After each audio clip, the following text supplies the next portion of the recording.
ഇതുവരെ എന്നോട് കൂടെ ദൈവവാദപ്പെടുത്തിൽ കടന്നു വരുവാൻ സർവശക്തിപതിയെ നമ്മളെ സഹായിച്ചതോർത്ത് സ്തോത്രം ചെയ്യുന്നു. കടന്നു നിങ്ങൾ ബഹുമാന ദൈവദാസൻ എല്ലാ സഹോദരങ്ങൾക്കും വേഗം വരുന്നതിനായി സ്നേഹവന്ദനത്തെ അറിയിക്കും. നമ്മൾ തുടർമാനമായി പഠിച്ചുകൊണ്ടിരിക്കുന്ന എഫേസ് ലേഖനത്തിന്റെ 3-ാം അധ്യായം അതിന്റെ 1 മുതൽ 6 വരെയുള്ള വാക്യങ്ങൾ ഒന്ന് വായിക്കാം. എഫേസ്യർ ചാപ്റ്റർ 3 വേഴ്സ് 1-6. നിമിത്തം പൗലോസ് എന്ന ഞാൻ ജാതികളായ നിങ്ങൾക്ക് വേണ്ടി ക്രിസ്തുയേശുവിന്റെ ഭക്തനായിരിക്കുന്നു. നിങ്ങൾക്കായി എനിക്ക് ലഭിച്ച ദൈവകൃപയുടെ വ്യവസ്ഥയെ കുറിച്ച് ഞാൻ മീതെ ചുരുക്കത്തിൽ എഴുതിയതുപോലെ വെളിപ്പാടിനാൽ എനിക്ക് ഒരു മർമ്മം അറിയായി വന്നു എന്ന് നിങ്ങൾ കേട്ടിട്ടുണ്ടല്ലോ. നിങ്ങൾ അത് വായിച്ചാൽ ക്രിസ്തുവിനെ സംബന്ധിച്ചുള്ള മർമ്മത്തിൽ എനിക്കുള്ള ബോധം നിങ്ങൾക്ക് ഗ്രഹിക്കാം. ആ മർമ്മം ഇപ്പോൾ അവന്റെ വിശുദ്ധ അപ്പോസ്തലന്മാർക്കും പ്രവാചകന്മാർക്കും ആത്മാവിനാൽ വെളിപ്പെട്ടതുപോലെ പൂർവ്വകാലങ്ങളിൽ മനുഷ്യർക്ക് അറിയായി വന്നിരുന്നില്ല. അതോ ജാതികൾ സുവിശേഷത്താൽ ക്രിസ്തുയേശുവിൽ കൂട്ടവകാശികളും ഏക ശരീരസ്ഥരും വാഗ്ദത്തത്തിൽ പങ്കാളികളുമാകണം എന്നുള്ളത് തന്നെ. അതിമനോഹരമായ എഫേസ് ലേഖനത്തിന്റെ 3-ാം അധ്യായം അനേക ദൈവവചന സത്യങ്ങൾ അതിനകത്ത്, ആഴമേറിയ മർമ്മങ്ങൾ അതിനകത്ത് കൂടപ്പെട്ടിരിക്കുന്നതായി നമുക്ക് കാണുവാൻ കഴിയുന്നു. ക്രിസ്തീയ വിശ്വാസികൾക്ക് വേണ്ടിയുള്ള ദൈവത്തിന്റെ ഉദ്ദേശം എന്താണെന്നും അതിനകത്ത് 1 മുതൽ 21 വരെയുള്ള വാക്യങ്ങൾ വായിച്ചു വരുമ്പോൾ നമുക്ക് കാണാൻ കഴിയും. ഒരു പുതിയ ശരീരത്തെക്കുറിച്ചും പൗലോസ് അപ്പോസ്തലന് വെളിപ്പെട്ട ദൈവീയ മർമ്മത്തെക്കുറിച്ചും അല്ലെങ്കിൽ രഹസ്യത്തെക്കുറിച്ചും ഈ വാക്കുകളിൽ നിന്ന് നമുക്ക് കാണുവാൻ കഴിയുന്നുണ്ട്. ഈ 1 മുതൽ 23 വരെ 21 വരെ വാക്യങ്ങൾ വായിക്കുമ്പോൾ 1 മുതൽ 14 വരെ ദൈവീയ മർമ്മത്തെക്കുറിച്ച് പറഞ്ഞതിന് ശേഷം ഒരു പ്രാർത്ഥനയാണ് താഴോട്ടുള്ള വാക്കുകളിൽ നമുക്ക് കാണുവാൻ കഴിയുന്നത്. ഇതെല്ലാം പറഞ്ഞു പോകുവാൻ സമയം 1 മുതൽ 6 വരെയുള്ള വാക്യത്തെ ആസ്പദമാക്കി മാത്രം ചിന്തിച്ച് ഇരിക്കുവാനാണ് ആഗ്രഹിക്കുന്നത്. ദൈവം സ്നേഹിക്കുന്ന മനുഷ്യന്റെ ഒരു പുതിയ ശരീരത്തെ കുറിച്ച് ആദ്യത്തെ വാക്കുകളിൽ 1 മുതൽ 13 വരെയുള്ള വാക്കുകൾ നമുക്ക് കാണാൻ കഴിയുന്നുണ്ട്. മാത്രമല്ല 14 മുതൽ 21 വരെ നമ്മൾ പ്രാർത്ഥനയെ കുറിച്ച് കാണുമ്പോൾ തന്നെ ഒരു സമ്പൂർണമായി അല്ലെങ്കിൽ പക്വത പ്രാപിച്ച വ്യക്തികളെ കുറിച്ച് അവരെങ്ങനെയായി തീരണമെന്ന് ഈ വാക്കുകളിൽ 14 മുതൽ 21 വരെയുള്ള വാക്കുകളിൽ നിന്ന് നമുക്ക് മനസ്സിലാക്കി എടുക്കാൻ കഴിയും. അപ്പോൾ ഈ 1 മുതൽ 6 വരെ വാക്യങ്ങളിൽ ഏകദേശം 3 കാര്യങ്ങൾ പൗലോസ് അപ്പോസ്തലൻ ദൈവസഭയെ പഠിപ്പിക്കുന്നതായിട്ട് ഈ വാക്കുകളിൽ വായിക്കുമ്പോൾ നമുക്ക് കാണുന്നു. അപ്പോൾ ആദ്യം പൗലോസ് 1-2 വാക്യങ്ങളിൽ വായിക്കുമ്പോൾ ശുശ്രൂഷകനെ കുറിച്ച്, പൗലോസ് എങ്ങനെയായിരുന്നു ദൈവത്തിന്റെ ശുശ്രൂഷകനായി തീർന്നത്, പൗലോസ് ക്രിസ്തുവിനാൽ ബദ്ധനായി തീർന്ന ഒരു ശുശ്രൂഷകനായി തീർന്നു. മാത്രമല്ല ദൈവകൃപയുടെ ഒരു കാര്യസ്ഥനായി പൗലോസ് അപ്പോസ്തലൻ പ്രവർത്തിക്കുന്നതായിട്ടും നമുക്ക് ആ വാക്കുകളിൽ നിന്ന് മനസ്സിലാക്കിയെടുക്കുവാൻ കഴിയുന്നുണ്ട്. പൗലോസ് അപ്പോസ്തലന്റെ വാക്കുകളിൽ നിന്ന് ആ വാക്യങ്ങൾ താഴോട്ട് വായിച്ചു വരുമ്പോൾ നമുക്ക് മനസ്സിലാക്കിയെടുക്കുവാൻ കഴിയുന്നത് യേശു ക്രിസ്തുവിന് വേണ്ടി എന്ത് വില കൊടുത്തും നിൽക്കുവാൻ തയ്യാറായ ഒരു വ്യക്തിത്വമായിരുന്നു പൗലോസ് അപ്പോസ്തലൻ. ഈ ലേഖനം എഴുതുമ്പോൾ തന്നെ റോമാൻ തടവിൽ കിടന്നുകൊണ്ട് എഫേസ്യർ ദൈവസഭയ്ക്ക് എഴുതുമ്പോൾ നമുക്ക് അതിനകത്തുനിന്ന് മനസ്സിലാക്കുവാൻ സാധിക്കുന്നത് ദൈവവേലയ്ക്ക് വേണ്ടി, ക്രിസ്തുവിന് വേണ്ടി തന്നെ വിളിക്കപ്പെട്ട അല്ലെങ്കിൽ വിളിച്ച ദൈവകൃപയ്ക്ക് അനുസൃതമായിട്ട് ആ സുവിശേഷ വേലയ്ക്ക് ഒരു ശുശ്രൂഷകൻ എന്ന നിലയിൽ എന്ത് വില കൊടുത്തും പൗലോസ് അപ്പോസ്തലൻ നിലനിൽക്കുന്നതായി കാണുന്നു. മാത്രമല്ല താൻ പ്രാപിച്ച ദൈവകൃപയുടെ മഹത്വം ഒരു കാര്യസ്ഥനായി നിന്നുകൊണ്ട് അല്ലെങ്കിൽ ഒരു അഡ്മിനിസ്ട്രേറ്ററായി നിന്നുകൊണ്ട് കർത്താവിന്റെ ദൈവസഭയ്ക്ക് വേണ്ടി പ്രവർത്തിക്കുന്ന ഒരു പൗലോസ് അപ്പോസ്തലൻ, ഒരു ഉടമസ്ഥ അവകാശം ഏറ്റെടുത്തുകൊണ്ട് ക്രിസ്തുവിന്റെ വേലയ്ക്ക് വേണ്ടി നിൽക്കുന്ന ഒരു ശുശ്രൂഷകനെ ആ 1-2 വാക്യങ്ങൾ വായിച്ചു വരുമ്പോൾ നമുക്ക് കാണുവാൻ കഴിയുന്നുണ്ട്. അപ്പോൾ ഈ പൗലോസ് അപ്പോസ്തലൻ ഈ ആദ്യത്തെ വാക്കുകളിൽ പറയുന്ന വാചകം, ദൈവത്തിന്റെ ഓരോ ശുശ്രൂഷകന്മാരും കർത്താവായ യേശു ക്രിസ്തുവിന്റെ ദാസന്മാരാണ്, അല്ലെങ്കിൽ ഒരു പടിയോട് കയറി പറഞ്ഞാൽ അടിമയാണെന്നാണ് പറഞ്ഞിരിക്കുന്നത്. അടിമയാണ്. ഞാൻ നിങ്ങൾ കർത്താവായ യേശു ക്രിസ്തുവിനാൽ രക്ഷിക്കപ്പെട്ട് കഴിഞ്ഞപ്പോൾ ക്രിസ്തുവിന്റെ ദാസൻ, ദാസി എന്ന് പേര് പറഞ്ഞു കഴിഞ്ഞപ്പോൾ ക്രിസ്തുവിന് വേണ്ടി പ്രവർത്തിക്കുവാൻ തയ്യാറായവരെയാണ് ക്രിസ്തുവിന്റെ ദാസന്മാർ, ദാസിമാർ എന്ന് പറയുന്നത്. പൗലോസ് അപ്പോസ്തലൻ തനിക്ക് ഉറപ്പോടുകൂടി പറയുന്ന വാക്കുകളാണ് ഞാൻ ക്രിസ്തുവിന്റെ അടിമ അല്ലെങ്കിൽ ക്രിസ്തുവിന്റെ ദാസൻ എന്ന വാക്ക് അവിടെ ഉപയോഗിക്കുന്നത് കാണാൻ കഴിയുന്നുണ്ട്. അപ്പോൾ ഈ രണ്ട് വാക്യങ്ങൾ നമുക്ക് വിശദമായിട്ട് ഇരുന്ന് ചിന്തിച്ചു കഴിയുമ്പോൾ, ധ്യാനിച്ചു കഴിയുമ്പോൾ നമുക്ക് മനസ്സിലാക്കി എടുക്കുവാൻ കഴിയുന്നത്, ഞാൻ നിങ്ങൾ ക്രിസ്തുവിന്റെ ശുശ്രൂഷകനാണ് അല്ലെ ശുശ്രൂഷക്കാരാണെന്ന് പറയുമ്പോൾ, ക്രിസ്തുവിന്റെ അടിമയാണ്, ദാസനാണെന്ന് പറയുമ്പോൾ, കർത്താവ് യേശു ക്രിസ്തു തന്നെ പറയുന്നുണ്ട്, ഞാൻ നിങ്ങൾ ശുശ്രൂഷകൻ എന്ന് പറയുമ്പോൾ എങ്ങനെയായി തീരണമെന്ന് വിശുദ്ധ വേദപുസ്തകത്തിൽ നമുക്ക് കാണുവാൻ കഴിയുന്നു. മത്തായി സുവിശേഷം 20-ാം അധ്യായം അതിന് 28 മുതൽ താഴോട്ട് വരെ വാക്യങ്ങൾ വായിച്ചു. Matthew chapter 20:28 onwards. അപ്പൊ താഴോട്ട് വായിച്ചെന്ന് കാണുന്നത്, നിങ്ങളിൽ ഒന്നാമനാകുവാൻ ഇച്ഛിക്കുന്നവരെല്ലാം നിങ്ങളുടെ ദാസൻ ആകണം.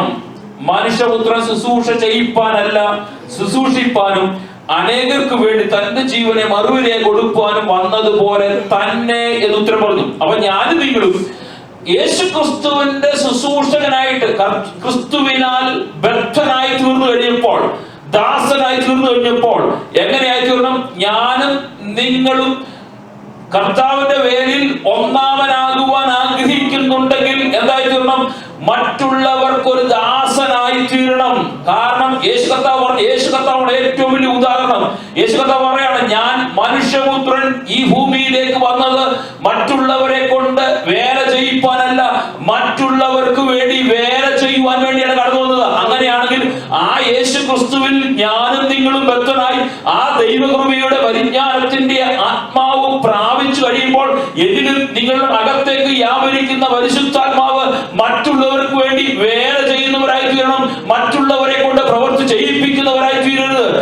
അങ്ങനെയുള്ള വ്യക്തികളെ മാത്രമേ, അങ്ങനെയുള്ളവർ എന്നെയും നിങ്ങളെയും കർത്താവിന്റെ ശുശ്രൂഷക്കാരെന്നും ദാസന്മാരെന്നും ക്രിസ്തുവിന്റെ അടിമകളെന്നും പറയുവാൻ കഴിയുള്ളൂ. കാരണം ഞാനും നിങ്ങളും ബദ്ധനായി തീരുന്നത് ക്രിസ്തു യേശുവിനാലാണ്. ഈ കാലഘട്ടത്തിൽ പറ്റിപ്പോയ അബദ്ധം എന്നാൽ ക്രിസ്തു പറഞ്ഞ, യേശു കർത്താവ് പറഞ്ഞ വാക്കുകൾക്ക് വാല്യൂ കൊടുക്കാതെ മാറിപ്പോയിക്കൊണ്ടിരിക്കുമ്പോൾ ഞാനും നിങ്ങളും പലപ്പോഴും ദൈവസഭയിലും ചുറ്റുപാടിലും മറ്റുള്ളവരെ കൊണ്ട് വർക്ക് ചെയ്യിക്കുവാൻ വേണ്ടി, മറ്റുള്ളവരെ കൊണ്ട് വേല ചെയ്യിക്കുവാൻ വേണ്ടി ആഗ്രഹിക്കുമ്പോൾ ദൈവാത്മാവ് ഇന്ന് രാത്രി നമ്മൾ പറയുന്നത്, നമ്മൾ ചെയ്യിപ്പിക്കുവാനല്ല ചെയ്യുവാൻ വേണ്ടി മാത്രമാണ് കടന്നു വന്നിരിക്കുന്നത്. മർക്കോസ് സുവിശേഷത്തിലൊക്കെ വായിച്ചു വരുമ്പോൾ അതിന് 10-ാം അധ്യായവും 43-ാം വാക്യവും 44-ാം വാക്യമൊക്കെ വായിച്ചു വരുമ്പോൾ അനേക ഈ വാക്കുകൾ തന്നെ അവിടെ ആ സുവിശേഷകനെ രേഖപ്പെടുത്തിയിരിക്കും. നിങ്ങൾ ഒന്നാമനാകുവാൻ ഇച്ഛിക്കുന്ന എല്ലാവർക്കും ദാസനാകണം, മനുഷ്യപുത്രൻ ശുശ്രൂഷ ചെയ്യുവാനല്ല ശുശ്രൂഷിപ്പിക്കാനും അനേകർക്ക് വേണ്ടി തന്റെ ജീവനെ മറുവിലയായി കൊടുക്കുവാനും വന്നത്.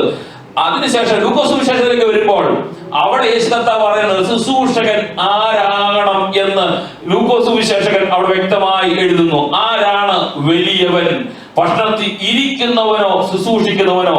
ഭക്ഷണത്തിന് ഇരിക്കുന്നവനല്ലോ ഞാനോ നിങ്ങളുടെ ഇടയിൽ ശുശ്രൂഷിക്കുന്നവനെ പോലെ ആകുന്നു. ഞാനും നിങ്ങളും ഒരു പൗലോസ് അപ്പോസ്തലന്റെ ഭാഷയിൽ പറഞ്ഞാൽ ക്രിസ്തുവിന് ബദ്ധനാകുന്നുണ്ടെങ്കിൽ മറ്റുള്ളവരുടെ ഇടയിൽ ശുശ്രൂഷിക്കുന്നവരായി, താങ്ങുന്നവരായി, കരുതുന്നവരായി, അവരുടെ പ്രശ്നങ്ങളെ കേട്ട് അതിന് പരിഹാരം കൊടുക്കുന്നവരായി മാറിയെങ്കിൽ മാത്രമേ ക്രിസ്തുവിന്റെ ദാസൻ, കർത്താവിന്റെ ദാസൻ എന്ന പേരിന് ഞാനും നിങ്ങളും യോഗ്യരായി തീരുകയുള്ളൂ. ഞാനും നിങ്ങളും ആ പേര് പലപ്പോഴും നമ്മൾ ഉപയോഗിക്കാറുണ്ട്. പക്ഷെ ആ പേര് നമ്മൾ ഉപയോഗിക്കുമ്പോൾ ഒരു കാര്യം ഓർത്തോണം, ഞാൻ കർത്താവിൻ സന്നിധിയിൽ കർത്താവിനാൽ, ക്രിസ്തുവിനാൽ ബദ്ധനായി തീർന്നിട്ടുണ്ടെങ്കിൽ, കർത്താവ് പറഞ്ഞതുപോലെ പ്രമാണിക്കുന്നെങ്കിൽ മാത്രമേ ആ പേരിന് ഞാൻ യോഗ്യനായി തീരുകയുള്ളൂ. അതുകൊണ്ടാണ് യോഹന്നാൻ സുവിശേഷത്തിലേക്ക് കടന്നു വരുമ്പോൾ 13-ാം അധ്യായം 14-ാം വാക്യം, ജോൺ ചാപ്റ്റർ 13:14, കർത്താവും ഗുരുവുമായ ഞാൻ നിങ്ങളുടെ കാൽ കഴിയുമെങ്കിൽ നിങ്ങളും തമ്മിൽ ഇത്രയും വലിയ മർമ്മം വെളിപ്പെടുത്തി തരുവാൻ യേശു കർത്താവിന് കഴിഞ്ഞെങ്കിൽ, ഞാൻ കർത്താവ് പറയാണ്, ഞാൻ ചെയ്യുവാൻ കഴിഞ്ഞെങ്കിൽ നിങ്ങൾക്ക് എത്രയധികം ചെയ്യുവാൻ കഴിയും. പലപ്പോഴും നമ്മൾ ആ വാക്കുകൾ മാറ്റി പറയും. യേശു കർത്താവ് ചെയ്ത അത്ഭുതങ്ങളും അടയാളങ്ങളും യേശു കർത്താവ് ചെയ്തതിനേക്കാൾ കൂടുതൽ ചെയ്യുവാൻ വേണ്ടി തയ്യാറാകുമ്പോൾ ഇങ്ങനൊരു വാക്യം കൊണ്ട്, യേശു ഗുരുവായ ഞാൻ നിങ്ങളുടെ കാൽ കഴുകുവാൻ കഴിഞ്ഞെങ്കിൽ നിങ്ങൾ സഹോദരന്മാരുടെ കാലും കഴുകുവാൻ ബാധ്യസ്ഥതയുള്ളവരാണ്. കാരണം ആ ശുശ്രൂഷ ചെയ്യുന്നവൻ ദാസനാകുന്നെങ്കിൽ മാത്രമേ, എളിമപ്പെടുന്നുണ്ടെങ്കിൽ മാത്രമേ ക്രിസ്തുവിൽ ബദ്ധനായി തീർന്ന ഒരു ശുശ്രൂഷകനായി തീരുകയുള്ളെന്ന് പൗലോസ് അപ്പോസ്തലന്റെ വാക്കിൽ നിന്നും നമുക്കിവിടെ മനസ്സിലാക്കി എടുക്കുവാൻ കഴിയും. ഞാൻ വേഗം കടന്നു പോകട്ടെ. രണ്ടാമത്തെ വാക്യത്തിൽ കടന്നു വരുമ്പോൾ പറയാണ്, ദൈവത്തിന്റെ അല്ലെങ്കിൽ അല്ലെങ്കിൽ പൗലോസ് പറയാണ് ദൈവകൃപയുടെ ഒരു കാര്യസ്ഥനായിട്ട് തന്നെ നിയോഗിച്ചതായി അവിടെ കാണുവാൻ കഴിയുന്നുണ്ട്. ദൈവകൃപയുടെ കാര്യസ്ഥൻ. കാരണം ആ ശുശ്രൂഷ ചെയ്യുവാൻ പൗലോസിനെ അവിടെ ആ വ്യവസ്ഥയെ കുറിച്ച് ഈ കാര്യങ്ങൾ മർമ്മം വെളിപ്പെടുത്തി കൊടുക്കുവാൻ വേണ്ടി പൗലോസ് അപ്പോസ്തലനെ പരിശുദ്ധാത്മാവ് നിയോഗിക്കുന്നതായി കാണുന്നുണ്ട്. കാരണം ഈ 1 കൊരിന്ത്യർ ലേഖനത്തിലേക്ക് പൗലോസ് അപ്പോസ്തലൻ തന്നെ പറഞ്ഞുണ്ട്.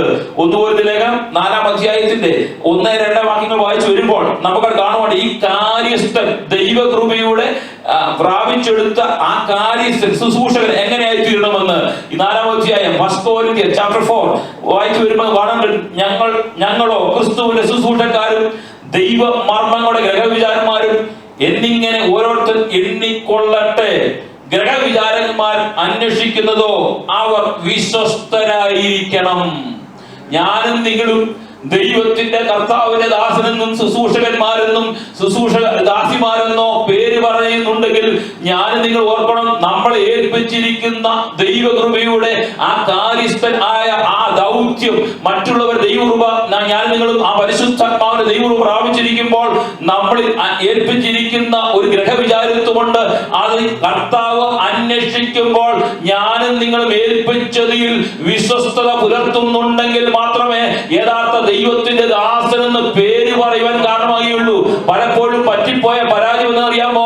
നമ്മൾ പലപ്പോഴും പ്രാപിച്ചെടുത്ത അനേക ടാലന്റുകളുണ്ട്. പലപ്പോഴും അതെല്ലാം നമ്മൾ ഒരു സൈഡിലേക്ക് വെച്ചിട്ട് അതൊന്നും പ്രമാണിക്കാതെ നടക്കുമ്പോൾ കർത്താവ് നമ്മളെ കുറിച്ച് അവിശ്വസ്തരെന്നുമ്പോൾ ഇന്ന് രാത്രികാലം പൗലോസിന്റെ ഭാഷയിൽ പറഞ്ഞാൽ ഓർത്തോണം, ഞാനും നിങ്ങളും കർത്താവ് നോക്കുമ്പോൾ വിശ്വസ്തരെന്നെണ്ണിയെങ്കിൽ മാത്രമേ ദൈവകൃപയുടെ ശുശ്രൂഷകനെന്ന് പേര് പറയുവാൻ കാരണമാകുള്ളൂ. പൗലോസ് പറയാണ്, നിങ്ങളെ വിശ്വസ്തരെന്ന് എണ്ണണം, വിശ്വസ്തരെന്ന് എണ്ണണം. കാരണം കർത്താവ് ഗ്രഹവിചാരന്മാരിൽ അന്വേഷിക്കുമ്പോൾ ഇന്ന വ്യക്തി വിശ്വസ്തനാണെന്ന് തിരിച്ചറിഞ്ഞെങ്കിൽ മാത്രമേ ആ വിശ്വസ്തത നമുക്ക് പുലർത്തിയെങ്കിൽ മാത്രമേ ആ ദൈവകൃപയുടെ ശുശ്രൂഷകനായി തീരുവാൻ കഴിയുള്ളൂ. അതേ പൗലോസ് അപ്പോസ്തലനെ കൊലോസ്യ ലേഖനത്തിലേക്ക് വരുമ്പോൾ 1-ാം അധ്യായത്തിൽ 25-ാം വാക്യം വായിച്ചു വരുമ്പോൾ ദൈവവചന ഘോഷണത്തിനു വേണ്ടി പൗലോസ് അപ്പോസ്തലനെ നിർത്തിയിരിക്കുന്നതായി കാണുന്നുണ്ട്. ഞാനും നിങ്ങളും നിങ്ങളും പ്രാപിച്ചിരിക്കുന്ന ദൈവകൃപ വ്യാപരിച്ചു കഴിയുമ്പോൾ ആ ദൈവകൃപയുടെ ഉദ്ദേശം എന്താണ്, ദൈവവചന പ്രഘോഷണം അതിനുവേണ്ടി ഉപയോഗിച്ചെടുക്കുവാൻ കഴിയണം. മാത്രമല്ല, ഞാൻ വായിക്കട്ടെ 1 തെസ്സലോനിക്ക ലേഖനം 2-ാം അധ്യായം അതിന്റെ 4 മുതൽ 5 വരെ. ഞാൻ വാക്യങ്ങൾ വായിപ്പിക്കാൻ സമയത്തിന്റെ പരിമിതി കൊണ്ടാണ്. 1 തെസ്സലോനിക്ക ലേഖനം 2-ാം അധ്യായം അതിന്റെ 4 മുതൽ 5 വരെ സുവിശേഷം ദൈവകൃപ പ്രാപിച്ച ഒരു ശുശ്രൂഷകൻ എങ്ങനെയായി തീരണം? ഞങ്ങളോ സുവിശേഷം പരിമേൽപ്പിക്കപ്പെട്ടിരുന്നു. ഞങ്ങൾ ദൈവത്തിന് കൊള്ളാവുന്നവരായി തെളിഞ്ഞതുപോലെ ഞങ്ങൾ മനുഷ്യരെയല്ല, ഞങ്ങളുടെ ഹൃദയം ശോധന ചെയ്യുന്ന ദൈവത്തെ പ്രസാദിപ്പിച്ചുകൊണ്ട് സംസാരിക്കുന്നത്. എന്നെ കേൾക്കുന്ന പ്രിയ സഹോദരങ്ങളെ, ഞാനും നിങ്ങളും ദൈവവചന പ്രഘോഷണത്തെ ദൈവം പ്രാപിച്ചെടുത്ത ദൈവകൃപയിൽ ദൈവവചനം സംസാരിക്കുന്ന മനുഷ്യന്റെ ഹൃദയങ്ങളെ സന്തോഷിപ്പിക്കാൻ വേണ്ടിയാകരുത്. ഈ ലോകത്തിന്റെ നന്മകളെയും ഈ ലോകത്തിന്റെ അനുഗ്രഹങ്ങളെയും ഈ ലോകത്തിന്റെ മെറ്റീരിയൽ ബ്ലെസ്സിങ് മറ്റുള്ളവരിലേക്ക് അടിച്ചേൽപ്പിച്ചിട്ട് സന്തോഷം കണ്ടെത്തി പോകുവാൻ വേണ്ടിയല്ല വിശുദ്ധ വേദപുസ്തകം നമ്മളെ പഠിപ്പിക്കുന്നത്. അവിടെ പൗലോസ് അപ്പോസ്തലൻ പറയാണ്, ഞാൻ കൊള്ളാവുന്നവരായി തെളിഞ്ഞതുപോലെ ഞങ്ങൾ മനുഷ്യരെയല്ല, ഞങ്ങളുടെ ഹൃദയം ശോധന ചെയ്യുന്ന ദൈവത്തെയാണ് പ്രസാദിപ്പിക്കുന്നത് കൊണ്ട് സംസാരിക്കുന്നത്. മാത്രമല്ല, നിങ്ങൾ അറിയും പോലെ ഞങ്ങൾ ഒരിക്കലും മുഖസ്തുതിയോ ദൈവാഗ്രഹത്തിന്റെ ഉപായമോ ഒരിക്കലും പ്രയോഗിച്ചിട്ടില്ല എന്ന് ദൈവം സാക്ഷി. ഒരു ദൈവ ശുശ്രൂഷകന്റെ, ദൈവദാസന്റെ, ദൈവദാസിയുടെ ഏറ്റവും വലിയ ക്വാളിറ്റി എന്നറിയാമോ? ഒരുവന്റെ മുഖത്ത് നോക്കിയിട്ട് അവന്റെ മുഖത്തെ പ്രസാദിപ്പിക്കുവാൻ വേണ്ടി, അവന്റെ ജീവിതത്തെ പ്രസാദിപ്പിക്കുവാൻ വേണ്ടി അല്ല ദൈവവചന പ്രഘോഷണമെന്ന് ഇന്ന് രാത്രി ഞാനും നിങ്ങൾ തിരിച്ചറിയണം. മാത്രമല്ല, ഒരു ദൈവ്യാഗ്രഹത്തിന്റെ ഉപായമോ ഒന്നും ഞങ്ങൾ ഉപയോഗിച്ചിട്ടില്ലെന്ന് ഈ നിങ്ങളല്ല സാക്ഷി, ഞങ്ങൾ ദൈവം സാക്ഷി. അതാണ് ഒരു ശുശ്രൂഷകന്റെ ഏറ്റവും വലിയ ക്വാളിറ്റി, ഒരു ദൈവവൈദ്യന്റെ ഏറ്റവും വലിയ ക്വാളിറ്റി. ഇന്ന് കാലഘട്ടം മാറിപ്പോയിക്കൊണ്ടിരിക്കുമ്പോൾ എന്ത് സംഭവിച്ചു? ഞാനും നിങ്ങൾ ദൈവവചന പ്രഘോഷണത്തിന് വേണ്ടി കയറുമ്പോൾ മറ്റുള്ള പലരുടെയും ആഗ്രഹം എന്നറിയാമോ? അവരുടെ പോക്കറ്റിലിരിക്കുന്ന പണം എന്റെ പോക്കറ്റിൽ വരണമെന്ന് ആഗ്രഹത്തോടുകൂടി അവരുടെ മുഖത്തെ പ്രസാദിപ്പിക്കുവാനും അവരുടെ ജീവിതത്തെ പ്രസാദിപ്പിക്കാനും അവരുടെ കുടുംബജീവിതത്തെ പ്രസാദിപ്പിക്കാൻ വേണ്ടി ഉപാധികളും ഒക്കെ പ്രയോഗിച്ചുകൊണ്ട് പ്രസംഗിച്ച ദൈവ്യാഗ്രഹത്തിന്റെ ആവശ്യങ്ങളും ദൈവ്യാഗ്രഹത്തിന്റെ ആവേശം കൂടിയിട്ട് പലതും പറഞ്ഞു പോകുമ്പോൾ പൗലോസ് അപ്പോസ്തലൻ പറയാണ്, ഞങ്ങൾ ദൈവത്തിന് മുൻപിൽ കണക്ക് കൊടുക്കേണ്ടവരാണ്. അതുകൊണ്ട് ഞങ്ങൾ ഇതൊന്നും ഉപയോഗിച്ചിട്ടില്ല എന്ന് ദൈവസാക്ഷി. ഇതാണ് ഒരു ദൈവ പൈതലിന്റെ, ഒരു ശുശ്രൂഷകന്റെ, ഒരു ദാസന്റെ, ദാസിയുടെ ഏറ്റവും വലിയ ക്വാളിറ്റി എന്ന് പറയുന്നത്. പൗലോസ് പറയാണ്, 1 തീമോഥെയോസ് ലേഖനത്തിലേക്ക് കടന്നു വരുമ്പോൾ 1-ാം അധ്യായം വായിച്ചു വരുന്ന താഴോട്ട് വായിച്ചു വരുമ്പോൾ 11 മുതലുള്ള താഴോട്ട് വാക്യം വായിച്ചു വരുമ്പോൾ, ഈ പരിജ്ഞാനം എങ്കിൽ പരമേൽപ്പിച്ചിരിക്കുന്നതായി ധന്യനായ ദൈവത്തിന്റെ മഹത്വമുള്ള സുവിശേഷത്തിന് അനുസരണമായി തന്നെ എനിക്ക് ശക്തി നൽകിയ യേശു ക്രിസ്തു എന്ന നമ്മുടെ കർത്താവ് എന്നെ വിശ്വസ്തനെന്ന് എണ്ണിക്കൊണ്ട് ശുശ്രൂഷയ്ക്ക് ആക്കിയത് കൊണ്ട് ഞാൻ അവനെ സ്തുതിക്കുന്നു. എന്തുകൊണ്ടാണ് ശുശ്രൂഷയ്ക്ക് ദൈവം പൗലോസ് അപ്പോസ്തലനെ വിശ്വസ്തനെന്ന് എണ്ണിയത്? മേളിൽ പറഞ്ഞിട്ടുള്ള കാര്യങ്ങളൊക്കെ ദൈവ കൃപയ്ക്ക് പ്രാപിച്ച, ദൈവപരിജ്ഞാനത്തിൽ താൻ പ്രാപിച്ച കർത്താവ് തന്നെ വെളിപ്പെടുത്തി കൊടുത്ത ദൈവീയ മർമ്മത്തിന് അനുസരിച്ച് താൻ ജീവിച്ചതുകൊണ്ട് കർത്താവ് തന്നെ പറയാണ്, ദൈവം എന്നെ ഈ ശുശ്രൂഷയ്ക്ക് ആക്കിയത് കൊണ്ട് എന്നെ വിശ്വസ്തനെന്നെണ്ണി. എന്റെ പ്രിയ സഹോദരങ്ങളെ, ഈ ലോകത്തിൽ മറ്റാരും നമ്മളെ കുറിച്ച് സാക്ഷി പറഞ്ഞില്ലെങ്കിലും, ലോകത്തിൽ ആരും നമ്മളെ കുറിച്ച് നല്ല വാക്ക് പറഞ്ഞില്ലെങ്കിലും, കർത്താവ് നമ്മളെ നോക്കിക്കൊണ്ട് പറയണം, അവൻ എന്റെ വേലയ്ക്ക്, അവൻ എന്റെ ശുശ്രൂഷയ്ക്ക്, അവൻ എന്റെ ദൈവസഭയ്ക്ക് വിശ്വസ്തനായ ഒരു വ്യക്തിയാണ്. അവൻ ഗ്രഹവിചാരക കാര്യത്തിൽ അവനൊരു വിശ്വസ്തനാണ്. അവനെ ഏൽപ്പിച്ച കാര്യത്തിൽ അവൻ പൂർണ്ണ വിശ്വസ്തതയുള്ള വ്യക്തിയാണെന്ന് കർത്താവ് നമ്മളെ കുറിച്ച് സാക്ഷി പറഞ്ഞാൽ നമ്മുടെ ക്രിസ്ത്യൻ ജീവിതം ഏറ്റവും വലിയ ധന്യതയുള്ളതായി മാറുവാൻ കഴിയും. മാത്രമല്ല, താഴോട്ട് ഞാൻ വേഗം കടന്നു പോകട്ടെ. ഈ 3 മുതൽ 6 വരെയുള്ള വാക്യങ്ങൾ വായിച്ചു വരുമ്പോൾ നമുക്കറിയാം, പൗലോസ് അപ്പോസ്തലന് വെളിപ്പെട്ട ദൈവീയ മർമ്മത്തിന്റെ വലിയൊരു രഹസ്യത്തെ കുറിച്ചാണ് പറയാൻ കഴിയുന്നുണ്ട്. രഹസ്യം പറയുന്നുണ്ട്. ഒരു വെളിപ്പാട് പ്രാപിച്ചെടുക്കുവാൻ, ദൈവീയ മർമ്മത്തിന്റെ വെളിപ്പാട് പ്രാപിച്ച പൗലോസ് അപ്പോസ്തലൻ താൻ ദൈവത്തിന് പലർക്കും വെളിപ്പെട്ട് ലഭിക്കാതെ പോയത്, പലർക്കും മറവായി കടന്നത്, പൗലോസ് അപ്പോസ്തലൻ നിഗൂഢതയിൽ ക്രിസ്തുവിന്റെ രഹസ്യം തനിക്ക് വെളിവാക്കി കിട്ടു, അത് വെളിപ്പെടുത്തി ലഭിക്കുന്നതായി നമുക്ക് കാണാൻ കഴിയുന്നുണ്ട്. മാത്രമല്ല, പൗലോസ് താഴോട്ട് പറയുന്ന വാക്കുകളുണ്ട്. അത് പിന്നീട് പൗലോസ് അപ്പോസ്തലൻ വെളിപ്പെട്ട ശേഷം അപ്പോസ്തലന്മാർക്കും പ്രവാചകന്മാർക്കും എല്ലാം, മുൻപ് അറിയാതിരുന്നവർക്കെല്ലാം അത് വെളിപ്പെടുത്തി ലഭിച്ചു. മനുഷ്യ ബുദ്ധിയിൽ കണ്ടിട്ടില്ലാത്തതൊക്കെ, അല്ലെങ്കിൽ കാണാൻ കഴിയാത്തത്, മനുഷ്യ ബുദ്ധിയിൽ ചിന്തിക്കുവാൻ കഴിയാത്ത ആ ദൈവീയ മർമ്മം തനിക്ക് വെളിപ്പെടുത്തി ലഭിക്കുവാൻ കഴിയും. അതുകൊണ്ടാണല്ലോ ഈ താഴോട്ടുള്ള വാക്യങ്ങൾ വായിച്ചു വരുമ്പോൾ ഒരു ത്രിമാന കാലഘട്ടത്തെ കുറിച്ചാണ് അവിടെ പറഞ്ഞത്. 3 കാര്യത്തെ കുറിച്ചാണ്, ഈ വെളിപ്പാടിനെ കുറിച്ച്, തനിക്ക് ലഭിച്ച വെളിപ്പാട് എന്താണെന്ന് പൗലോസ് അപ്പോസ്തലൻ അവിടെ വെളിപ്പെടുത്തി കൊടുക്കുന്നു. ഒന്ന്, ഈ 3-ാം വാക്യം മുതൽ 6-ാം വാക്യം വരെ വായിച്ചു വരുമ്പോൾ ക്രിസ്തു എന്ന സഭ അല്ലെങ്കിൽ ശരീരം, അവകാശിയുടെ ആ രഹസ്യത്തെ കുറിച്ച് വെളിപ്പെടുത്തിയാണ്. ക്രിസ്തുവിന്റെ രഹസ്യം, അല്ലെങ്കിൽ രഹസ്യം വെളിപ്പെടുത്തി പറയാണ്, അത് വിജാതിയരായിരുന്ന നിങ്ങൾ ഇപ്പോൾ, താഴെ വായിച്ചു വരുമ്പോൾ നിങ്ങൾ മനസ്സിലാവും, യഹൂദന്മാരോടൊപ്പം ദൈവത്തിന്റെ സക അവകാശികളാക്കി മാറ്റി. കഴിഞ്ഞ 2-ാം അധ്യായം പഠിച്ചത് സക പൗരന്മാരാക്കി മാറ്റിയതുപോലെ ഈ വിജാതിരായിരുന്ന ജാതിയിൽപ്പെട്ടവർക്ക് യഹൂദന്മാരോടൊപ്പം സക അവകാശികളാക്കി മാറ്റി. പുത്രന്റെ സകല അവകാശത്തിന്റെയും ഉത്തരവാദിത്വം നമ്മളിലേക്ക് കടന്നു വരുവാനിട വന്നു. കാരണം ഒരു കാലഘട്ടത്തിൽ യഹൂദ മതത്തോട് ചേർന്നവർക്ക് മാത്രമേ ദൈവത്തെ കാണുവാനും ദൈവത്തെ ആരാധിക്കുവാനും കഴിഞ്ഞിരുന്നുള്ളൂ. മറ്റു വിജാതിരായിരുന്നവർക്ക് ദൈവത്തെ കാണുവാനോ ദൈവത്തെ ആരാധിക്കുവാനോ കഴിയാതിരുന്ന ഒരു കാലഘട്ടം. ആ കാലഘട്ടത്തിനകത്തുനിന്ന് വ്യത്യസ്തത ഉണ്ടായിട്ട് യേശു കർത്താവിന്റെ വരവോടുകൂടി ഒരു ദൈവസഭ, ശരീരമാകുന്ന ദൈവസഭയെ ഒന്നിച്ചെന്ന് കൂട്ടിയണക്കുവാൻ കഴിഞ്ഞു. അവർ ഒന്നിച്ചെന്ന് കൂട്ടിയണക്കിയിട്ട് ഇവിടെ പറയാണ്, പൗലോസ് അപ്പോസ്തലൻ പറയാണ്, അവരെ അടിപ്പിക്കുവാൻ യഹൂദ മതത്തിലുള്ള അല്ലെങ്കിൽ ദൈവസഭയിലേക്ക് കടന്നു വന്നവർക്ക് ബുദ്ധിമുട്ടുണ്ടാക്കി കഴിഞ്ഞപ്പോൾ അവർ പറയാണ്, നിങ്ങൾ അവരോട് മാറി നിൽക്കേണ്ട കാര്യമില്ല. കാരണം നിങ്ങൾ ഇപ്പോൾ സക അവകാശികളാണ്. ആ യഹൂദന്മാർക്ക് എന്തൊക്കെ അവകാശം കർത്താവ് കൊടുത്തിട്ടുണ്ടോ, വാഗ്ദത്തങ്ങൾ കൊടുത്തിട്ടുണ്ടോ, അതിനെല്ലാം നിങ്ങൾ ക്രിസ്തു മുഖാന്തരം ക്രിസ്തുവിൽ കടന്നു വന്ന് ക്രിസ്തുവിൽ ഭക്തനായി തീർന്നു കഴിഞ്ഞപ്പോൾ നിങ്ങൾക്കും ആ സകല അവകാശങ്ങൾ ലഭിച്ചു. അതുകൊണ്ടാണ് റോമാലേഖനത്തിലേക്ക് കടന്നു വരുമ്പോൾ റോമാലേഖനം 8-ാം അധ്യായത്തിന്റെ 15-ാം വാക്യം മുതൽ താഴോട്ട് വായിച്ചു നമുക്ക് അറിയാവുന്ന, കാണാപ്പാടം അറിയാവുന്ന ഒരു വാക്യമാണ്. നിങ്ങൾ പിന്നെയും, പൗലോസ് അപ്പോസ്തലൻ ചോദിക്കുകയാണ്, നിങ്ങൾ പിന്നെയും ഭയപ്പെടേണ്ടതെന്തിന്? ദാസ്യത്തിന്റെ ആത്മാവിനെ അല്ല, അപ്പ പിതാവ് എന്ന് വിളിക്കുവാനുള്ള സുപുത്രത്തിന്റെ ആത്മാവിനെ എത്ര പ്രാപിച്ചത്? നാം ദൈവത്തിന്റെ മക്കൾ എന്നും ആത്മാവ് താനും നമ്മുടെ ആത്മാവോട് സാക്ഷി പറയുന്നു. നാം മക്കളെങ്കിലോ അവകാശികളുമാകുന്നു, ദൈവത്തിന്റെ അവകാശികളും ക്രിസ്തുവിന് കൂട്ടവകാശികളും തന്നെ. നാം അവനോടുകൂടെ തേജസ്കരിപ്പിക്കേണ്ടതിനോ അവനോടുകൂടെ കഷ്ടം അനുഭവിച്ചാൽ അത്രേ. അവ ക്രിസ്തു ക്രിസ്തുവിനെ കൂട്ടവകാശികളാക്കി മാറ്റി.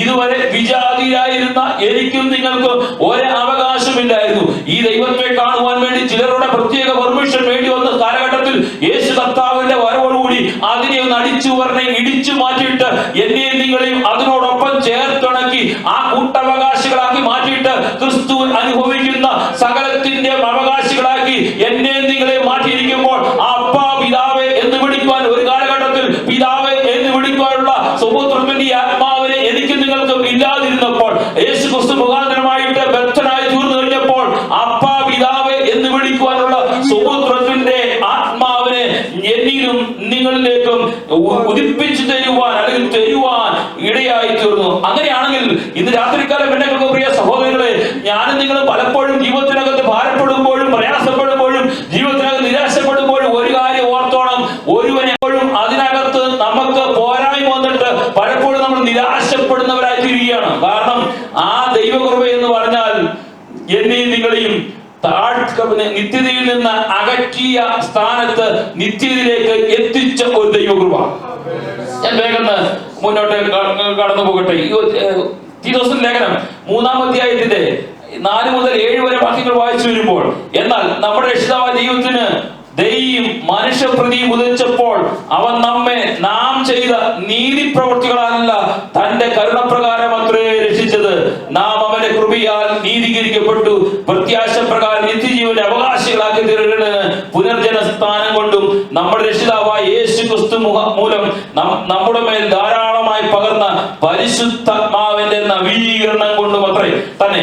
അങ്ങനെയാണെങ്കിൽ ഞാനും നിങ്ങളും യേശു കർത്താവിനെ തിരിച്ചറിഞ്ഞു കഴിഞ്ഞപ്പോൾ, യേശു കർത്താവിന്റെ അടുത്തേക്ക് കടന്നു വന്നപ്പോൾ നമ്മളിൽ പ്രാപിച്ച ദൈവകൃപയുടെ ഒരു കാര്യസ്ഥനുണ്ട്.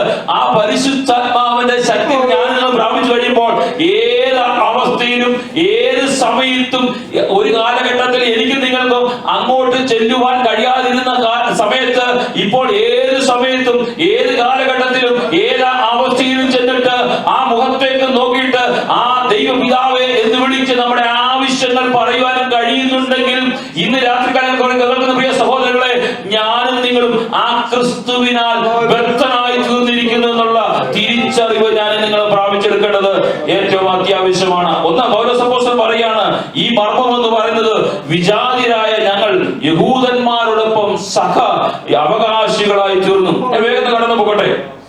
രണ്ടാമത്, വിജാതിരായ ഞങ്ങൾ യഹൂദന്മാരോടൊപ്പം ഒരേ ശരീരത്തിന് അവകാശികളായി തീർന്നു, ഒരേ ശരീരമുള്ള അവകാശികളായി തീർന്നു. അതുകൊണ്ടാണല്ലോ യോഹന്നാൻ ലേഖനം 17 യോഹന്നാന്റെ സുവിശേഷം 17-ാം അധ്യായത്തിലേക്ക് വരുമ്പോൾ അതിന് 20, 21, 23 വാക്യങ്ങൾ വായിച്ചു വരുമ്പോൾ, ഇവർക്ക് വേണ്ടി മാത്രമല്ല അവരുടെ വചനത്താൽ തന്നെ വിശ്വസിപ്പാനിരിക്കുന്നവർക്ക് വേണ്ടി ഞാനും അപേക്ഷിക്കുന്നു, നീ അയച്ചിരിക്കുന്നു എന്ന് ലോകം വിശ്വസിക്കുവാൻ അവർ എല്ലാവരും ഒന്നാകേണ്ടതിന് പിതാവ് നീ എന്നിലും ഞാൻ നിന്നിലുമാകുന്ന പോലെ അവരും നമ്മിൽ ഒന്നാകേണ്ടത് തന്നെ.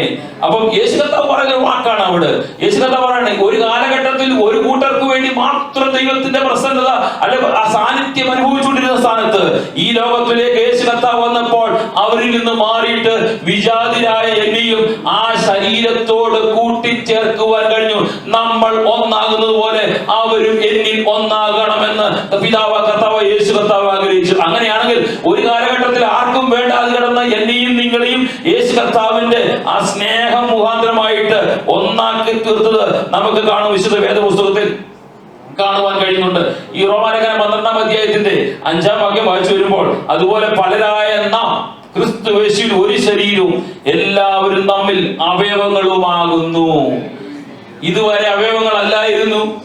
ഇതുവരെ യഹൂദന്മാർക്ക് വിജാതിരായവരെ കാണുന്നത് ഇഷ്ടമല്ലായിരുന്നു. പൗലോസ് അപ്പോസ്തലൻ പറയാണ്, ഇപ്പോൾ നിങ്ങൾ അവരോടൊപ്പം സഹ പൗരന്മാരാണ്, സഹ അവകാശികളാണ്, ഒരു ശരീരമാണ്, ക്രിസ്തുയേശുവാകുന്ന ശരീരത്തിന്റെ അവയവങ്ങളാണ്. അതുകൊണ്ട് നിങ്ങൾ വേർതിരിഞ്ഞ് മാറി നിൽക്കേണ്ടവരല്ല, നിങ്ങൾ ഒരു അവയവങ്ങളും എല്ലാവരും തമ്മിൽ അവയവങ്ങളുമാകുന്നു. അതുകൊണ്ടാണ് എന്നെ കേൾക്കുന്ന പ്രിയ സഹോദരങ്ങളെ, ഞാനും നിങ്ങൾ ദൈവസഭയ്ക്കകത്ത് വരുമ്പോൾ നമ്മുടെ ദൈവസഭയുടെ ആർക്കെങ്കിലും ഒരു ബുദ്ധിമുട്ടുണ്ടാകുമ്പോൾ, ഒരു പ്രയാസം ഉണ്ടാകുമ്പോൾ, ഒരു രോഗമുണ്ടാകുമ്പോൾ, എന്തെങ്കിലും ജീവിതത്തിനകത്ത് പ്രതിസന്ധി ഉണ്ടാകുമ്പോൾ ഞാൻ നിങ്ങൾ ഓടിപ്പോകുന്നതിന്റെ കാരണം എന്ന് അറിയാമോ? അവർ ഭവനത്തിലേക്ക് അവരുടെ സാഹചര്യത്തിലേക്ക് ഓടി ചെല്ലുന്നതിന്റെ കാരണം അറിയാമോ? ഞാനും നിങ്ങൾ ക്രിസ്തുയേശുവിൽ ഒരു ശരീരവും ഒരു ശരീര ശരീരത്തിന്റെ പല അവയവങ്ങളും ആകുന്നതുകൊണ്ടാണ് പ്രതിസന്ധിയിലും അവരെ താങ്ങുവാനുള്ള ഒരു ദൈവകൃപ എനിക്ക് നിങ്ങൾക്ക് തരുന്നത്. ഇന്ന് രാത്രിയിൽ എന്റെ പ്രിയ സഹോദരങ്ങളെ, എനിക്കും നിങ്ങൾക്കും അത് കഴിയുന്നില്ലെങ്കിൽ ഇന്ന് രാത്രി തിരിച്ച് ഞാൻ ക്രിസ്തുയേശുവിന്റെ ആ ശരീരമാകുന്ന ആ ശരീരത്തിന്റെ അവയവത്തിന്റെ ഒരു ഭാഗം ഞാൻ ആണെങ്കിൽ മറ്റുള്ളവരെ കരുതുവാനും എന്റെ ശരീരത്തിന്റെ പാട്ടാകുന്ന അവയവങ്ങളെ കരുതുവാനും സ്നേഹിക്കുവാനും അവരോടൊപ്പം അവർ വേദനയിൽ പങ്കുചേരുവാനും കഴിഞ്ഞെങ്കിൽ മാത്രമേ ഞാനും നിങ്ങളും പ്രാപിച്ച ദൈവകൃപയുടെ ആ പരിജ്ഞാനത്തിന്റെ ശ്രേഷ്ഠത മനസ്സിലാക്കുവാനും അത് മുഖാന്തരമായി പ്രവർത്തിക്കുവാനും കഴിയുള്ളൂ. പൗലോസ് പറയാണ്, അവയവങ്ങൾ ശരീരത്തിന്റെ അവയവങ്ങളാകുന്ന ഒരു ദൈവസഭ. മാത്രമല്ല ഈ പൗലോസ് അപ്പോസ്തലനെ തന്നെ 1 കൊരിന്ത്യർ ലേഖനം 12-ാം അധ്യായത്തിന്റെ 27-ാം വാക്യം വായിച്ചു വരുമ്പോഴത്തേന് നമുക്ക് കാണുവാൻ കഴിയുന്നു, എന്നാൽ നിങ്ങൾ ക്രിസ്തുവിന്റെ ശരീരവും ഓരോരുത്തരും വെവ്വേറെ അവയവങ്ങളുമാകുന്നു. എഫേസ്യ ലേഖനം 1:23 എല്ലാറ്റിലും എല്ലാ നിറവിന്റെയും നിറവായിരിക്കുന്ന അവന്റെ ശരീരം സഭയ്ക്ക് കൊടുക്കുകയും ചെയ്തു. ഈ ഒരു ക്രിസ്തുയേശുവാകുന്ന ശരീരത്തിന്റെ പാട്ടാകുന്ന അവയവങ്ങളിലേക്ക് കർത്താവ് സകലവും തന്നതാ പറഞ്ഞേക്കുന്നത്. സകല അവന്റെ നിറവിനൊത്തവണ്ണം എല്ലാ അവയവങ്ങൾക്കും അതിൻ്റെതായിട്ടുള്ള ആവശ്യങ്ങൾ എല്ലാം തന്നു പോറ്റുന്ന ഒരു ദൈവകൃപ. അങ്ങനെയാണെങ്കിൽ ഇന്ന് രാത്രി നമ്മൾ തിരിച്ചറിഞ്ഞോണം, ഞാൻ നിങ്ങൾ പ്രാപിച്ച ദൈവകൃപയുടെ ആ മർമ്മത്തിന്റെ ശ്രേഷ്ഠത തിരിച്ചറിഞ്ഞ ദൈവത്തെ ആരാധിക്കാൻ കഴിയണം. ഞാൻ വേഗം കടന്നു പോകട്ടെ. മൂന്നാമത് പൗലോസ് അപ്പോസ്തലൻ വെളിപ്പെട്ട ദൈവകൃപയുടെ മർമ്മം എന്ന് പറയുന്നത്, യഹൂദന്മാർക്ക് ലഭിച്ചതുപോലെ ക്രിസ്തുവിന്റെ അതേ വാഗ്ദാനങ്ങൾ വിജാതിരായ നമുക്കും ലഭിച്ചു. ഒരു കാലഘട്ടത്തിൽ ദൈവവാഗ്ദത്തങ്ങളും വാഗ്ദാനങ്ങളും യഹൂദന്മാർക്ക് മാത്രം ദൈവം കൊടുത്തുകൊണ്ടിരുന്നപ്പോൾ യേശു ക്രിസ്തു മുഖാന്തരമായിട്ട് ബദ്ധനായി തീർന്നു കഴിഞ്ഞപ്പോൾ അത് വിജാതിരായ നമ്മളിലേക്കും ആ വാഗ്ദാനങ്ങൾ ലഭിച്ചു. അതുകൊണ്ടാണല്ലോ നാം കാണാൻ പറയുന്ന യോഹന്നാന്റെ സുവിശേഷം 3-ാം അധ്യായം അതിന്റെ 16-ാം വാക്യം പറയുന്നത്, തന്റെ ഏകജാതനായ പുത്രനിൽ വിശ്വസിക്കുന്ന ഏവരും നശിച്ചു പോകാതെ നിത്യജീവൻ പ്രാപിക്കണം, നാം അവനെ നൽകുവാൻ തക്കോണം ലോകത്തെ സ്നേഹിച്ചു. യഹൂദന്മാരെ സ്നേഹിച്ചു എന്നല്ല കർത്താവ് പറഞ്ഞത്, ലോകത്തെ സ്നേഹിച്ചു, എന്നെയും നിങ്ങളെ സ്നേഹിച്ചു. ആ യഹൂദന്മാർക്ക് മാത്രം കൊടുത്തുകൊണ്ടിരുന്ന അവകാശങ്ങളും വാഗ്ദത്തങ്ങളും യേശു ക്രിസ്തു മുഖാന്തരമായി എന്നെയും നിങ്ങളെ സ്നേഹിച്ചത് കൊണ്ട് ആ സ്നേഹം നമ്മുടെ അകത്തേക്കും കടന്നു വരുവാൻ ഇടവന്നു. അതുകൊണ്ടാണല്ലോ യോഹന്നാന്റെ സുവിശേഷം 5-ാം അധ്യായം അതിന് 24-ാം വാക്യം പറഞ്ഞു, ആമേനാമേൻ ഞാൻ നിങ്ങളോട് പറയുന്നു, എന്റെ വചനം കേട്ടിട്ട് എന്നെ അയച്ചവനെ വിശ്വസിക്കുന്നെങ്കിൽ നിത്യജീവനുണ്ട്, അവനെ ന്യായവിധിയിൽ ആകാതെ മരണത്തിൽ നിന്ന് ജീവനിലേക്ക് കടന്നിരിക്കുന്നു. ആ അവകാശം ഞാനും നിങ്ങളും പ്രാപിച്ചത് കൊണ്ടാണ് വളരെ പ്രതീക്ഷയോടെ ആ നിത്യജീവന്റെ വാക്കുകൾ കേൾക്കുവാൻ ഇന്ന് രാത്രിയിലും കടന്നു വന്നിരിക്കുന്നത്. കാരണം എനിക്ക് നിങ്ങൾക്കും ഇത് ലഭിക്കാതിരുന്ന സ്ഥാനത്ത് അത് ലഭിച്ച് നമ്മളെ ആക്കി തീർത്ത ആ വലിയ ദൈവകൃപ ഇന്ന് രാത്രിയിലും തിരിച്ചറിയേണ്ടത് ഏറ്റവും അത്യാവശ്യമാണ്. ഞാൻ വേഗം കടന്നു പോവുകയാണ്. അതുകൊണ്ടാണ് 2 പത്രോസ് ലേഖനം ദൈവസഭയെ കുറിച്ച് പറയുന്നത്. 2 പത്രോസ് ലേഖനം 3-ാം അധ്യായത്തിൽ കടന്നു വരുമ്പോൾ അതിന്റെ 10-13 വാക്യങ്ങൾ വായിച്ചു വരുമ്പോൾ അവിടെ പറയാണ്, ഈ അവകാശം പ്രാപിച്ച ദൈവസഭ, ഈ അവകാശം പ്രാപിച്ച വാഗ്ദാനങ്ങൾ പ്രാപിച്ച ദൈവസഭയെ കുറിച്ച് പറയാണ്. കർത്താവിന്റെ ദിവസമോ പറയാണ്, ഈ നിങ്ങൾക്ക് ലഭിച്ച ദൈവ വാഗ്ദത്തം എന്തെന്നറിയാമോ? കർത്താവിന്റെ ദിവസമോ കള്ളനെ പോലെ വരും, അന്ന് ആകാശം കൊടിമരത്തോടെ ഒഴിഞ്ഞു പോകും, മൂലപദാർത്ഥങ്ങൾ കത്തിയൊഴിയും, ഭൂമി അതിലുള്ള പണികളും വെന്തൊഴിയുകയും ചെയ്യും. ഇങ്ങനെ ഇവയൊക്കെയും അഴിവാനുള്ളതായിരിക്കാൻ ആകാശം ചുറ്റൊഴിവാനും മൂലപദാർത്ഥങ്ങൾ വിതുരുവാനുള്ള ദൈവത്തിന്റെ ദിവസം വരവ് കാത്തിരിക്കുവാനും വ്യക്തപ്പെടുകയും ചെയ്തുകൊണ്ട് നിങ്ങൾ വാഗ്ദാനം പ്രാപിച്ചവർ, ദൈവ ക്രിസ്തുയേശുവിനെ ബദ്ധനായി തീർന്നവർ, നിങ്ങൾ എത്ര വിശുദ്ധ ജീവനും ഭക്തിയും ഉള്ളവരായിരിക്കണം. എന്നാൽ നാം അവന്റെ വാഗ്ദത്തപ്രകാരം നീതി വസിക്കുന്ന പുതിയ ആകാശത്തിനും പുതിയ ഭൂമിക്കുമായിട്ട് കാത്തിരിക്കുന്നു. ഇവിടെ കർത്താവിനെ അറിയാത്തവർ ഈ തീക്ക് വേണ്ടി കാത്തിരിക്കുമ്പോൾ ഒരു ദൈവത്തിന്റെ വാഗ്ദാനങ്ങൾക്ക് വേണ്ടി വാഗ്ദത്തം പ്രാപിച്ച ദൈവസഭയെ കുറിച്ച് പൗലോസ് അപ്പോസ്തലൻ ലഭിച്ച ദൈവമർമ്മോട് പറയുകയാണ്, നാം കാത്തിരിക്കുന്നത് ഈ കത്തിപ്പോകുന്ന ഭൂമിക്ക് വേണ്ടിയല്ല, കത്തിപ്പോകുന്ന ആകാശത്തിന് വേണ്ടിയല്ല, കത്തിപ്പോകുന്ന മൂലപദാർത്ഥങ്ങൾക്ക് വേണ്ടിയല്ല. ഒരു ദൈവ വൈദ്യരും അവന് ലഭിച്ച വാഗ്ദാനങ്ങളും വാഗ്ദത്തങ്ങളും എന്തെന്നറിയാമോ? ഞാനും നിങ്ങളും കാത്തിരിക്കുന്നത് പുതിയ ആകാശവും പുതിയ ഭൂമിക്കുമായിട്ട് കാത്തിരിക്കുന്നു. അതുകൊണ്ടാണ് റെവലേഷൻ വെളിപ്പാട് പുസ്തകം 21-ാം അധ്യായത്തിന്റെ 1-ാം വാക്യം പറയുന്നു, ഞാൻ പുതിയ ആകാശവും പുതിയ ഭൂമിയും കണ്ടു, ഒന്നാമത്തെ ആകാശവും ഒന്നാമത്തെ ഭൂമിയും ഒഴിഞ്ഞുപോയി, സമുദ്രം ഇനിയും ഇല്ല. കാരണം എന്റെയും നിങ്ങളുടെയും ഒരു കാത്തിരിപ്പ് എന്ന് പറയുന്നത് നമ്മളിൽ പ്രാപിച്ച ദൈവകൃപയുടെ വാഗ്ദാനം എന്ന് പറയുന്നത് ഒരു പുതിയ യെരൂശലേമിന് വേണ്ടിയുള്ള കാത്തിരിപ്പാണ്. അറിയിപ്പാണ്. അതുകൊണ്ടാണ് ഞാനും നിങ്ങളും ഇന്ന് രാത്രിയിലും ഇവിടെ കടന്നു വന്ന് ദൈവ സന്ദേശത്തിന് മുമ്പിൽ കാത്തിരിക്കുമ്പോൾ പൗലോസ് അപ്പോസ്തലൻ പ്രാപിച്ച ഒരു ദൈവീയ മർമ്മമുണ്ട്. ആ മർമ്മം എന്ന് പറയുന്നത് ഇവിടെ ഞാനും നിങ്ങളും ഈ വാഗ്ദാനങ്ങൾക്ക് അടിസ്ഥാനമില്ലാതിരുന്നപ്പോൾ ആ വാഗ്ദത്തത്തിലേക്ക് ആക്കിയതിന്റെ പരമപ്രധാനമായ ലക്ഷ്യം ആ കാഹളം ധ്വനിക്കുമ്പോൾ ഇവിടുന്ന് പറന്നുയർന്നിട്ട് ആ നിത്യതയിലേക്ക് ക്രിസ്തുവിന്റെ മുഖം കാണുവാൻ വേണ്ടി ഉയർത്തപ്പെടുന്നവരായി തീരണം. അതിന് എത്ര വിശുദ്ധ ജീവൻ നയിക്കുവാൻ എനിക്ക് നിങ്ങൾക്ക് കഴിയുമോ ആ വിശുദ്ധിയോടെ വേർപാടോടുകൂടി ക്രിസ്തുവിൽ ബദ്ധനായി ജീവിച്ചെടുക്കുവാൻ കഴിയണം. അപ്പൊ ദൈവസഭയ്ക്ക് വേണ്ടത്, ശുശ്രൂഷകന് വേണ്ടത്, ദൈവസഭയ്ക്ക് വേണ്ടത്, വാഗ്ദാനങ്ങൾക്ക് വേണ്ടത് ഈ ലോകത്തിൽ മൺമറഞ്ഞു പോകുന്ന, വെന്ത് ഉരുകിപ്പോകുന്ന, അല്ലെങ്കിൽ തീക്കിരയാകുന്ന വാഗ്ദാനങ്ങൾ ഒന്നുമല്ല. പൗലോസ് അപ്പോസ്തലൻ ദൈവസഭയോട് പറയുന്നത് നമുക്ക് പ്രാപിച്ചെടുക്കുന്ന ഒരു പുതിയ യെരൂശലേമുണ്ട്, അതിലേക്കായിരിക്കണം ലക്ഷ്യം വെച്ച് നമ്മുടെ ഓട്ടം. അതിനുവേണ്ടി നിങ്ങളെ ക്രിസ്തുയേശുവിന്റെ ശരീരമാകുന്ന ആ ശരീരത്തിന്റെ ഓരോ അവയവങ്ങളാക്കി ദൈവസഭയിലെ ഓരോ വ്യക്തികളെ മാറ്റിയപ്പോൾ ആ ശരീരത്തിന് വേണ്ട, ക്രിസ്തുവാകുന്ന ശരീരത്തിന് വേണ്ട എല്ലാ പ്രവൃത്തികളും ചെയ്ത് ദൈവസഭയിൽ വിശുദ്ധിയോട് ജീവിച്ചെങ്കിൽ മാത്രമേ അവസാനം അങ്ങ് എത്തിച്ചേരുവാൻ കഴിയൂ. മറ്റു പലരും പറയും അങ്ങനെയൊക്കെ ജീവിച്ചാൽ, എങ്ങനെയെങ്കിലും ജീവിച്ചാൽ അങ്ങ് പോകാമെന്ന് പറയും. പക്ഷെ എങ്ങനെയെങ്കിലും ജീവിച്ചാൽ അങ്ങ് പോകുവാൻ കഴിയത്തില്ല. കർത്താവ് വരുന്നത് തന്റെ മണവാട്ടിയെ ചേർക്കുവാൻ വേണ്ടി, അങ്ങനെ ഇങ്ങനെ നടക്കുന്നവരെ ചേർക്കുവാൻ വേണ്ടിയല്ല, തനിക്ക് വേണ്ടി കാത്തിരിക്കുന്ന മണവാട്ടിയെ ചേർക്കുവാൻ വേണ്ടി. കഴിഞ്ഞ വെള്ളിയാഴ്ച ഞാൻ പറഞ്ഞ് അവസാനിപ്പിച്ചതുപോലെ നിങ്ങൾക്ക് പ്രിയ സഹോദരങ്ങളെ, ഞാനും നിങ്ങളും ആ പദവിയിലേക്ക് ഇന്ന് രാത്രിയും എത്തുവാൻ കഴിഞ്ഞിട്ടില്ലെങ്കിൽ ഒന്ന് ശോധനയും കർത്താവേ ആ പുതിയ യെരൂശലേമിന്റെ ഭാഗമായി തീരുവാൻ എന്നെ ഒന്ന് ഒരുക്കണം. ഈ രാത്രി ഒന്ന് സമർപ്പിക്കാൻ കഴിയണം. അടുത്ത ഞായറാഴ്ച ബൈബിൾ സ്റ്റഡിയിൽ കടന്നു വന്ന് നമുക്ക് ദൈവവചനം കേൾക്കാമെന്ന് ഒരു പ്രതീക്ഷ നമുക്കില്ല. ഒന്നിൽ നമ്മുടെ മരണം, അല്ലെങ്കിൽ കർത്താവിന്റെ വരവ്. ഇത് രണ്ട് ഏത് സംഭവിച്ചാലും എന്റെ ജീവിതം, എന്റെ നിത്യത എന്റെ കർത്താവിനോടൊപ്പമാണെന്നുള്ള ആ വളരെ പ്രതീക്ഷയോടും പ്രത്യാശയോടും കൂടി നമുക്ക് ജീവിക്കാം. ഈ വചന കർത്താവ് നമ്മെ സഹായിക്കും. എന്നോട്